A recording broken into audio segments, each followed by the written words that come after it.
Ce programme vous est présenté par Algérie Télécom.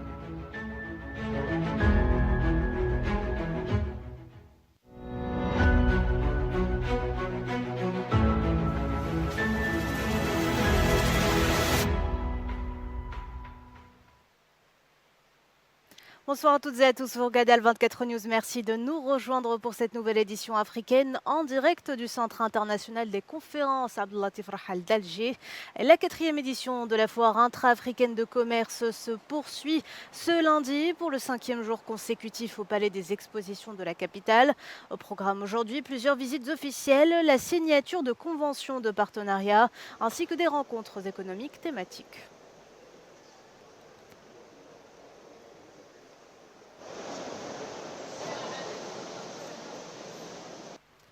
Plusieurs entreprises algériennes et leurs homologues africains ont conclu tout au long de la semaine des accords qui stimuleront les échanges intra-africains et permettront à plusieurs d'entre elles de connaître leurs premières opérations d'exportation vers le marché continental. Les détails avec Reddin Batash. Journée historique pour le commerce intra-africain à Alger, l'IATF, c'est d'abord du business. Il semblerait que les entreprises algériennes l'aient bien compris. L'édition d'Alger aura été un terrain de chasse idéal pour les opérateurs économiques nationaux qui pour l'heure ont signé plusieurs accords pour l'exportation de produits, renforçant ainsi la dynamique envers la diversification économique. Plusieurs contrats ont déjà été signés hier et avant-hier. La journée d'aujourd'hui aura été marquée par plusieurs partenariats noués dans les secteurs des équipements électriques et électroniques, l'agroalimentaire, le pharmaceutique, l'automobile et même les start-up. Des accords bilatéraux ont été signés entre le secteur privé mauritanien et le secteur privé algérien, et ce dans divers secteurs, les services, l'agriculture, et nous espérons que ce sera le début d'une nouvelle dynamique dans ce sens. Avec nos partenaires tunisiens et tchadiens, nous avons passé des accords pour un montant supérieur à 1,2 million de dollars et nous espérons que d'autres contrats du genre seront conclus avec d'autres partenaires dans certains modèles spécifiques. Grâce à cette foire, nous avons rencontré notre partenaire algérien et nous avons conclu un accord concernant 7 modèles consacrés au marché africain que nous commercialiserons en Tunisie et ce grâce à la qualité qu'on reconnaît à la société SIM qui excelle dans la fabrication des motocycles. Les montants annoncés aussi entre 100 et près de 500 millions de dollars par entreprise. Le total des transactions passées au Palais des Expositions d'Alger dépasse les 3 milliards de dollars, soit près de 10% du total des 44 milliards de dollars annoncés comme objectif initial. Sortir de la zone de confort et ne plus avoir peur de commercer dans des marchés jusque-là méconnus des opérateurs algériens. L'effet IATF semble produire l'électrochoc nécessaire afin de lancer définitivement la dynamique économique que l'activation de la zone de libre-échange africaine permettra d'optimiser et de consolider. Et justement, la société algérienne Condor, l'un des leaders de l'électroménager, a signé ce lundi des contrats d'exportation de 80 millions de dollars vers 5 pays.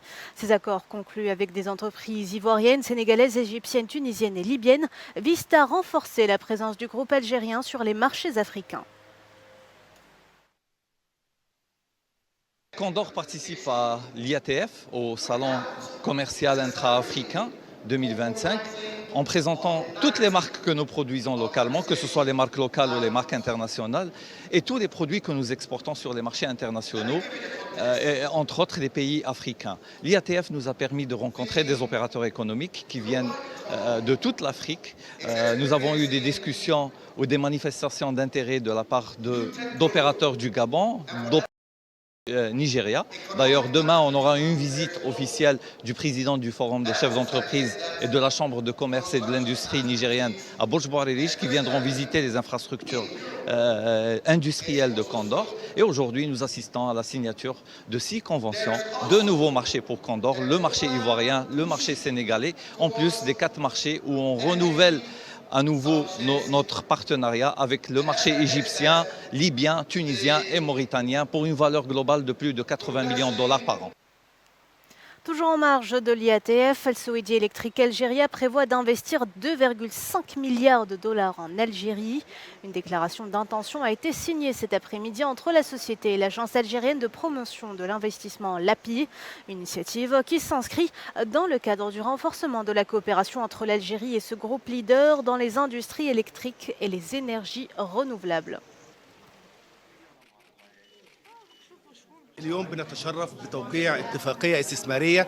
Nous sommes honorés aujourd'hui de signer un accord d'investissement d'une valeur de 2,5 milliards de dollars en coopération avec l'Agence algérienne de développement de l'investissement. Nous remercions l'agence ainsi que le gouvernement algérien pour leur considération et pour nous avoir permis de prendre part à la scène de l'investissement en Algérie. En tant qu'investisseur actif à l'échelle mondiale, nous confirmons que l'environnement d'investissement en Algérie est sain, ce qui a encouragé le groupe Suidi à injecter 2,5 milliards de dollars en Algérie. Nous plaçons également de grands espoirs dans la possibilité de doubler ces investissements à l'avenir, en adéquation avec les politiques du gouvernement algérien et les opportunités qu'offre le pays. Nous affirmons enfin que nous ne ménagerons aucun effort pour honorer l'Algérie et son peuple.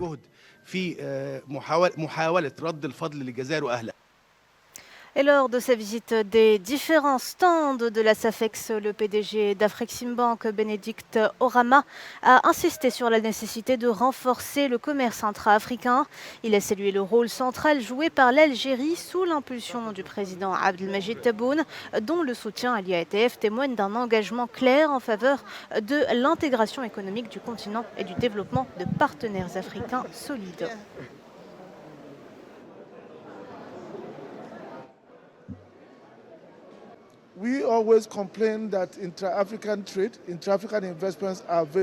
On se plaint toujours que le commerce intra-africain, l'investissement africain reste faible, autour de 10 à 15% selon les années. On déplore aussi que l'investissement direct africain soit limité. C'est pour cette raison que nous avons mis en place cette plateforme pour le commerce intra-africain ainsi que des accords afin de renforcer les échanges. Mais il faut reconnaître que nous faisons face à des défis sérieux et complexes dans ce domaine. En réalité, nous ne commerçons pas suffisamment entre nous et cela n'est pas forcément lié à l'absence d'infrastructures, car l'Afrique en possède bel et bien. Si l'on parle des infrastructures, elles soutiennent aujourd'hui près de 1400 milliards de dollars d'échanges. La vraie question est donc, pourquoi la part du commerce intra-africain ne représente-t-elle que 200 à 300 milliards de dollars? Pourquoi pas davantage? L'un des obstacles majeurs, c'est l'accès à l'information. Prenons l'exemple de l'Algérie, elle produit un gaz de grande qualité qui pourrait parfaitement être acheminé vers d'autres pays africains. Cette plateforme pour le commerce intra-africain offre justement une opportunité de dépasser ce déficit d'information, un héritage en grande partie lié au découpage imposé par la colonisation.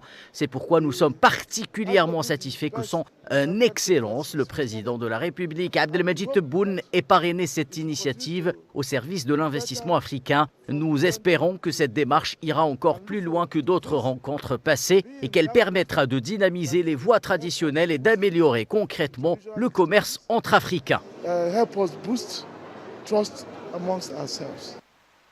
Et à quelques jours de la clôture de cet événement commercial majeur pour le continent, Afreximbank affiche son optimisme quant à l'atteinte de l'objectif de 40 milliards de dollars de contrats.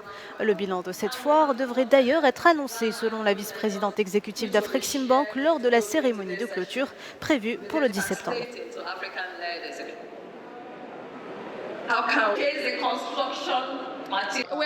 Nous sommes sur la bonne voie. Nous pouvons atteindre cet objectif de 44 milliards de dollars. Je pense que nous y arriverons. Dans 2 jours, nous allons annoncer les chiffres. Je vous demande de venir à la cérémonie de clôture au moment où nous annoncerons les accords conclus dans les différents pavillons, dans les différents stands, dans les différents programmes. Il y en a eu plusieurs où des accords ont été conclus. C'est toute l'idée. L'essence même de cette foire commerciale est de conclure des accords commerciaux et d'investissement. C'est notre objectif. L'Afrique dispose d'un solide portefeuille de projets et l'objectif justement de cette 5e journée de l'IATF, c'est de mettre en relation les contractants EPC africains avec les différents projets dans le continent. L'objectif de cet atelier EPC est de sensibiliser sur les capacités des contractants EPC africains et de les préparer à tirer parti du potentiel du marché des infrastructures en Afrique. Nous avons constaté que très souvent, lorsqu'il y a des appels d'offres pour des projets, ils sont attribués à des contractants EPC étrangers. Cela signifie que la valeur créée n'est pas retenue sur le continent, mais transférée ailleurs. Aujourd'hui, nous disposons d'un solide portefeuille de projets et ce que nous essayons de faire, c'est de mettre en relation ces contractants EPC africains avec ces projets. Nous cherchons aussi à les accompagner grâce à des outils financiers qui leur permettent de soumissionner de manière compétitive lorsque des opportunités se présentent. Nous pouvons émettre des garanties pour les soutenir afin de les rendre plus compétitifs à l'échelle internationale. Et la directrice des communications et des relations extérieures d'Afreximbank est tenue à remercier l'Algérie pour son soutien et son assistance, saluant son dévouement pour la réussite de cet événement. Ça a été une expérience formidable. Nous apprécions le soutien et l'assistance du gouvernement algérien. Nous n'aurions pas pu réussir sans l'Algérie. Nous saluons également la forte participation des responsables et du gouvernement algérien. Nous sommes très heureux du nombre de participants venus de tout le continent. Je pense que chaque pays africain est représenté ici. Nous avons des milliers d'exposants qui font la promotion de leurs biens et services. C'est exactement l'objectif de cette plateforme. Encourager les interactions B2B et B2C. Their goods and services, which is what this platform is about, because this platform is really to encourage B2B and B2C interaction.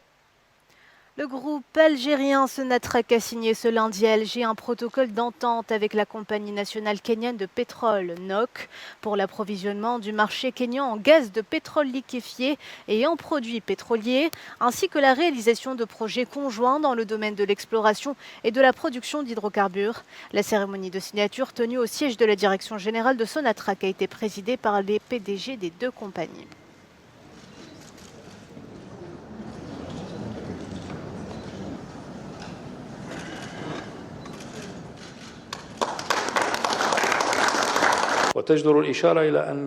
Il convient de noter que la signature de ce protocole s'inscrit dans le cadre de la mise en œuvre du mémorandum d'entente signé entre les gouvernements algériens et kényans et qui vise à renforcer la coopération bilatérale dans le secteur du pétrole, du gaz et de l'énergie. Il s'agit également d'un pas qualitatif sur la voie du partenariat énergétique entre nos deux pays. Il traduit également la volonté de Sonatrach d'étendre ses partenariats au niveau continental et conforter sa place d'acteur majeur et influent dans le secteur de l'énergie, à la fois au niveau régional et international. Nous avons entamé des négociations qui vont mener à la mise en œuvre des accords commerciaux concernant l'achat de GPL dans le cadre d'appels d'offres ouverts aux accords bilatéraux. Comme nous prévoyons de nous lancer dans des discussions qui mèneront à des partenariats dans l'exploration des hydrocarbures au Kenya. Le mémorandum signé aujourd'hui dépasse la simple dimension d'un simple document. Il s'agit de la concrétisation de l'esprit de coopération et d'initiative qui nous anime. Almorgen, Bimo ou encore Label. À la Safex, les entreprises agroalimentaires algériennes ont attiré énormément de visiteurs. Ces dernières, jouissant d'une popularité grandissante, notamment à l'international, occupent aujourd'hui une place stratégique au sein de l'économie nationale. Madame Zenzitouni. L'industrie agroalimentaire, une structure industrielle dont la fonction est de transformer des produits essentiellement d'origine animalière et agricole à des fins alimentaires. En Algérie, le secteur agroalimentaire occupe une place stratégique au sein de l'économie nationale. Ces différentes filiales œuvrent dans l'objectif de satisfaire les besoins du marché local. Présent avec plusieurs, voire une dizaine, vingtaine de points de distribution sur tout le territoire national. L'objectif principal et la stratégie de l'entreprise, c'est de créer une satisfaction et une sécurité alimentaire couvrir tout le besoin du marché national. Cela permettra à l'entreprise de se positionner comme leader, marquer sa position comme le premier producteur agroalimentaire et diversifier ses produits de qualité, bon marché pour toute la population. Nous produisons dans les 20 000 litres de concentré de vinaigre par jour. Nous, on essaie de se développer, de faire des recherches, de développement. Nous avons un laboratoire qui peine à chaque fois, on trouve des solutions. Et on a encore développé le système des sauces, une activité sauce, différentes vinaigres tels que balsamique, vinaigre de cidre, vinaigre de raisin, au moins pour que nous puissions subvenir le marché national, éviter l'importation et le réexporter vers les pays voisins. L'Algérie, un marché situé au carrefour de 3 mondes, notamment méditerranéen, arabe et africain. Elle est aussi un partenaire fiable de l'Union européenne. Les entreprises activant dans l'agroalimentaire travaillent pour satisfaire le marché national, mais aussi pour exporter le surplus de production à l'étranger. Elle est passée par un phénomène de buzz l'été dernier, ce qui nous a un petit peu rassurés par rapport à la production nationale qui est aujourd'hui reconnue. Et parmi les produits qu'on voit actuellement à l'étranger, on peut trouver à la fois des produits tels que le morjan. Nous avons commencé par avoir de l'autosuffisance en Algérie, parce que le marché algérien nous importe plus qu'autre chose. Une fois qu'on a pu remplir le marché, satisfaire le marché local, on est parti dans l'investissement pour augmenter la production et pour dégager une quantité pour l'exportation.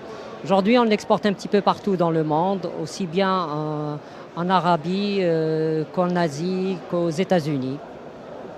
L'IATF, dans sa 4e édition en Algérie, s'érige comme un tremplin pour les entreprises algériennes. Un espace interafricain où partenariat et réseautage se tissent. Objectif, trouver de nouveaux clients à l'échelle continentale et internationale. La foire commerciale intra-africaine, c'est aussi une vitrine sur les produits dont recèle le continent. Focus dans cette édition sur l'industrie du café et du cacao. Entre puissance africaine de production et ambition de transformation locale, ce secteur illustre le potentiel et les défis du commerce intra-africain. Asma Laed. La foire commerciale intra-africaine, grand rendez-vous du Made in Africa. La réalité économique mondiale est là pour attester que l'Afrique est bien un leader mondial dans la production de café et de cacao, représentant une grande partie de la production mondiale. Oui, exactement. Déjà, coup d'œil à la foire intra-africaine qui met en avant ce champ d'initiative pour justement promouvoir les entreprises championnes en Afrique dans différents secteurs et plus particulièrement dans le secteur du café cacao. L'Éthiopie, bien sûr, avec le café éthiopien, absolument, et des pays aussi comme la Côte d'Ivoire qui font la transformation du cacao. Les cafés qu'on consomme au monde entier, ça vient d'Afrique. Quelques pourcentages au moins. Le grand pourcentage, ça vient d'Afrique. Et les Rwandais, ça fait partie du pourcentage des cafés qu'on voit au monde. Là où on cultive les cafés avec la passion, c'est l'une des crops pour nous qui a beaucoup de richesses, qui a beaucoup d'histoire. L'IATF 2025 vise à accélérer l'intégration africaine en valorisant les ressources locales pour renforcer la souveraineté économique du continent. On a beaucoup de networking déjà avec beaucoup d'entreprises qui ont envie de se connecter. Et encore, en fait, cette plateforme est tellement bien pour rencontrer les acteurs. Tous les acteurs sont là dans une même plateforme et ça nous permet de faciliter, de nouer des relations. Cette manifestation représente une étape déterminante pour accélérer l'intégration économique du continent. Il y a beaucoup de contacts, d'opportunités, beaucoup de forums très intéressants pour mettre en valeur et en avant ce que fait l'Afrique pour le commerce intra-africain. La foire commerciale intra-africaine offre une vitrine continentale aux participants, facilitant ainsi leur mise en relation avec des investisseurs. L'IATF crée des liens entre les nations pour pouvoir avancer ensemble. Moi, ma participation à l'IATF, c'est de trouver des partenaires pour nous faciliter la transformation du café et du cacao. J'ai vraiment tombé amoureuse du pays. La deuxième chose, c'est que il y a plein de choses à voir avec ITF. Il nous a aidé pour faire la connexion, pour faire la connaissance avec des autres pays, connaître de produits nouveaux sur le marché, spécialement pour notre société. L'Afrique, berceau de l'humanité et avenir du monde, regorge de richesses naturelles reconnues. Le café et le cacao ne sont, malgré leur importance, qu'un reflet de toutes les richesses de notre continent au service de l'économie continentale. Ces deux produits très prisés à l'export, notamment en Europe, ne profitent pas toujours aux producteurs locaux qui voient le fruit de leur labeur se dissiper dans les méandres du commerce international et dont la mise en œuvre de la ZLECAf ouvrira certainement des perspectives meilleures pour une valorisation plus juste et équitable. La gastronomie africaine s'invite également au Creative African Nexus Weekend en marge de l'IATF. Plusieurs grands chefs ont mis en valeur la richesse culinaire africaine, des mets qui s'imposent comme un véritable soft power, brisant ainsi les barrières culturelles et linguistiques et rapprochant les peuples.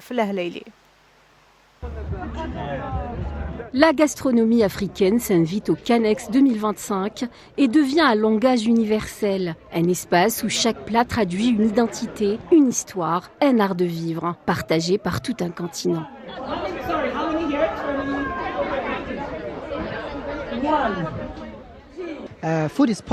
La nourriture, c'est de la politique, c'est de l'identité, c'est de la culture. La cuisine fait partie de ces choses qui rassemblent les gens. On voyage parfois de très loin uniquement pour goûter les plats. La gastronomie est en train de changer les choses. Elle favorise entre autres le tourisme culinaire et ses sources de revenus pour un pays qui contribue à son développement.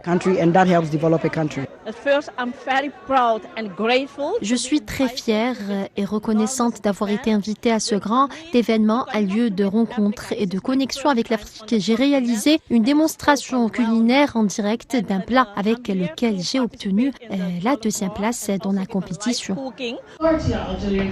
Les senteurs et saveurs racontent l'Afrique autrement. Ici, le goût devient un pont culturel qui rapproche les peuples. La gastronomie constitue un des éléments majeurs de la culture de chaque pays et qui permet justement de valoriser le soft power des pays. Nous sommes très satisfaits d'avoir pu représenter le Sénégal et d'avoir pu justement montrer la richesse de la culture sénégalaise à travers ce concours gastronomique culinaire. Une richesse qui séduit aussi les visiteurs venus des quatre coins du continent. Je suis tellement ravie d'être ici. C'est la compétition du Jolo War. Je suis nigérienne et très fière d'être ici et très fière d'être là. C'est amusant et c'est interculturel. C'est la première fois que je viens en Algérie. Franchement, c'est formidable d'être ici. Aujourd'hui, on vient de découvrir des spécialités culinaires de différentes parties de l'Afrique, ce qui montre la richesse culturelle de notre continent et j'apprécie énormément ce fait-là. Entre créativité, économie et identité, la gastronomie au Canex 2025 s'impose comme un véritable soft power africain.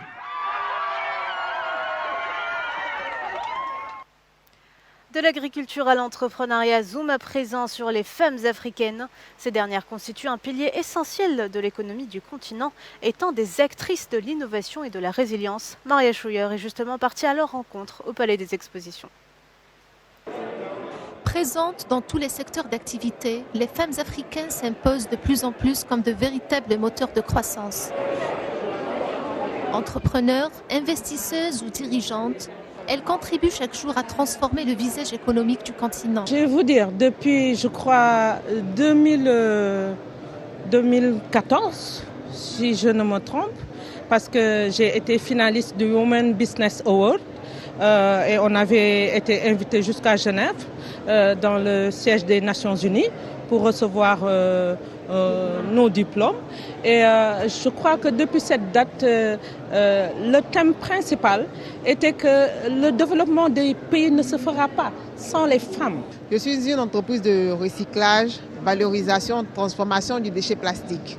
Voilà, le but de notre venue, c'est de trouver des partenaires qui vont faciliter l'échange entre la Côte d'Ivoire et l'Algérie. Nous avons réussi à amener des femmes sénégalaises à apprendre le tissage de façon artisanale, ce qui fait que nous avons les pains tissés, nous avons tout ce qui est accessoires et produits du pain tissé et nous sommes dans le recyclage. Nous contribuons aussi à la protection de l'environnement en ramassant les déchets plastiques, en faisant tout ce qu'on veut des accessoires avec les sachets. Elles innovent, entreprennent et inspirent. Leur énergie et leur créativité font d'elles des actrices incontournables de l'économie africaine. Nous, dans notre pays, les femmes sont vraiment très actives. Des chefs d'entreprise dans tous les domaines. De l'agriculture, de la pêche, l'artisanat et l'artisanat de luxe. L'artisanat d'art et dans tous les domaines. Les femmes sont très actives. La femme en général, comme on a tendance à le dire, c'est le pilier de la famille. Je vois que quand on veut parler de commerce de grande envergure, on ne voit que la femme.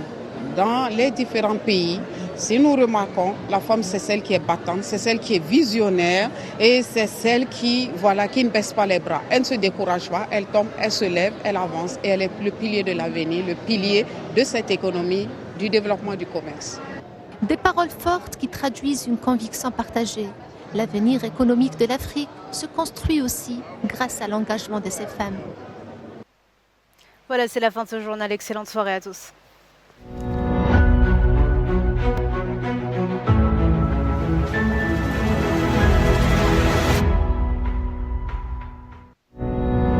Ce programme vous a été présenté par Algérie Télécom.